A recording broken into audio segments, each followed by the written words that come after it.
Welcome plant lovers to the Plant Nest channel. I am Irina, a plant enthusiast, and for the past 10 years I've been growing tropical plants indoors. On this channel I share my experience, tips on flowering and how to care for finicky tropical plants in a temperate climate. Today I show you two new Hibiscus rosa-sinensis varieties from my collection. This special series bred in the Netherlands is called Hibiscus Hawaii Special Long Life. In December, I purchased two varieties, Tivoli and Surf, from an online store in Romania. The plants arrived well packed in several layers of paper and included a heat pack. They weren't damaged, but they immediately started dropping their lower leaves. The soil in the pots dried out too quickly, and I struggled to keep up with watering. To address this, I started misting them with a baking soda solution after noticing that the leaves were falling while still green, often a sign of fungal disease. The leaf drop stopped, but the growth was slow, and the crown looked too compact, almost stagnant. Even though I usually avoid repotting in winter, I decided to go ahead in January. I started with Tivoli, and right away, it stopped drying out, and its growth point began to open up. With more nutrients and 12 hours of artificial light daily, it started blooming. The flowers matched the catalog images perfectly, bold, vibrant summer colors brightening up the winter. Meanwhile, Surf was still struggling. I decided to repot it as well, right in the middle of blooming, using the slip potting method into a 5-inch pot. For drainage, I place pine cones at the bottom of the pot. I prepare a well-aerated, nutrient-rich mix, a high-quality indoor potting soil, a bit of wood ash, and pine or fir needle compost to slightly acidify the soil.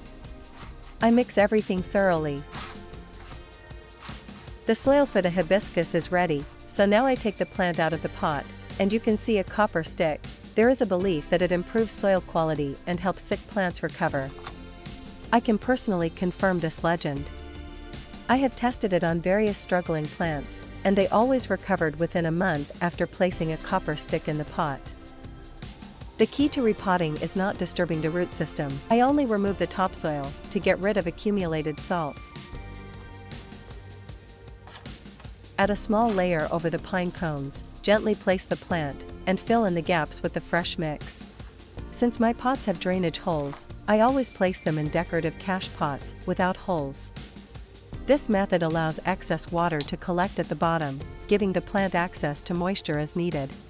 Now, both hibiscus plants are thriving and rewarding me with their stunning blooms.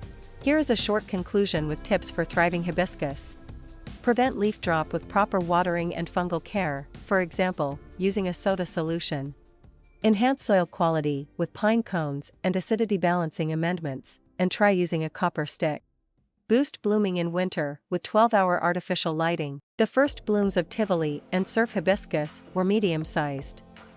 As they continued to bloom, the flowers became larger and more vibrant. The Surf variety even developed a delicate pinkish center, making its color more striking than just plain yellow. Unfortunately, the flowers on these hibiscus plants last only 2 days before closing and falling off. They have no fragrance, but their bright colors stand out even among blooming orchids. I hope my experience helps you with your own plants. Thanks for watching. Subscribe to Plant Nest, give this video a thumbs up, and share your experiences in the comments. See you in the next video.